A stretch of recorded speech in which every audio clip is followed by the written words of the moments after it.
laba boqol oo qoys oo ku sugan deegaanka Kal Khalifa ee ka tirsan gobolka Togdheer oo dhawaan ku geeriyooday 3 qof oo isku qoys oo mid kamid ah isdaldalay kadib markii ay ka dhaxleen duruufaha abaareed ee ku gadaaman gobolka Togdheer iyo gobolada bariga Soomaaliland Harad iyo Gaajo gudida abaaraha gobolka Togdheer iyo jaamacadda Burco ayaa gurmad isugu jira raashin biyo iyo daryeel caafimaad oo ka kooban xoolaha iyo dadka ka fuliyay deegaankaasi deeqdan oo ka kooban raashin dhameystiran oo ah biyo sonkor daqiiq bariis saliid shaamadow timir caano iyo daryeel caafimaad oo lagu dabiibay xoolaha iyo dadka ugu horeyntiba waxa faahfaahin ka bixiyay deeqdani qaar kamid ah gudida abaaraha gobolka Togdheer mas'uuliyiinta jaamacadda iyo ardayda jaamacaddaasi ee ka fulinaysay adeega caafimaad goobtan aanu joognaa waa Kal Khalifa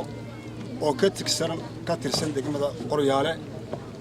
waa meeshii dadku ugu geeriyooday haraadka iyo gaajada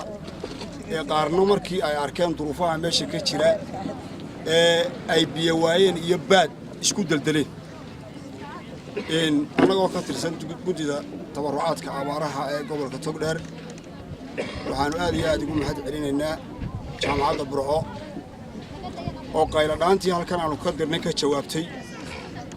oo maanta halkan 200 oo qoys ugu keentay raashin isugu jira bariis iyo sonkor iyo daqiiq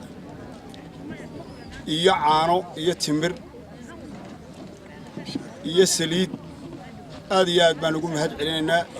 cid kasta oo ka qayb qaadatay iyo cid kasta oo dadaalka samaysay iyo ciddii soo bixisay raashinka iyo cunnada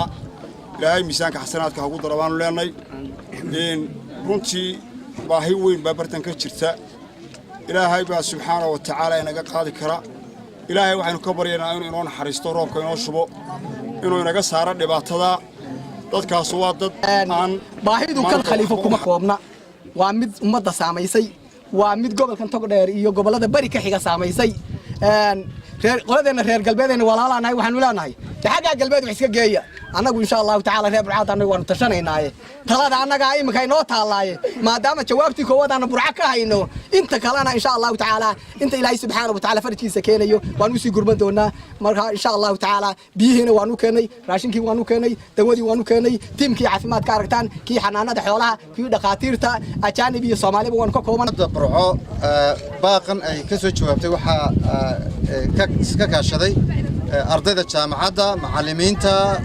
asxaabta saaxiibada ay dibadda ku leedahay oo ajnabi iyo Soomaaliba leh runtiina waa dowrkii koobaad ama waa kaalintii koobaad ee jaamacaddu bilowday waana mid ka mid ah shaqadeeda ma aha oo kaliya jaamacaddu in ay ku koobnaato waxbarashada sida la sheegay annaguna waxaanu hayn qayb ka mid ah jaamacadda Burco qaybtii dhaqaatiirta dadka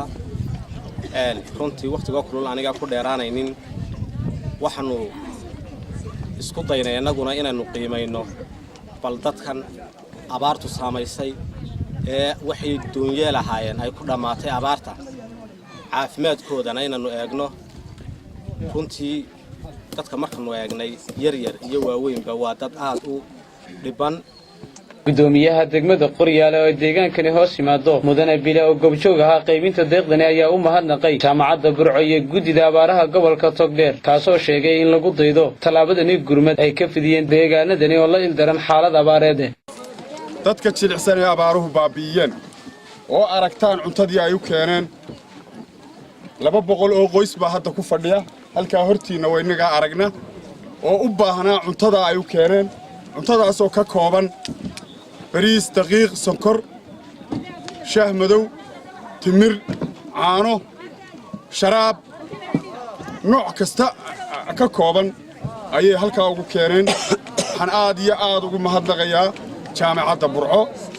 oo bixisay cuntadan horteena taala ee 200 ee qoys maanta ay ku noolaanayaan Khadar Cabdirasaaq Salebaan Khadar Hanad shabakada caalamiga ee Dunag News magaalada Burco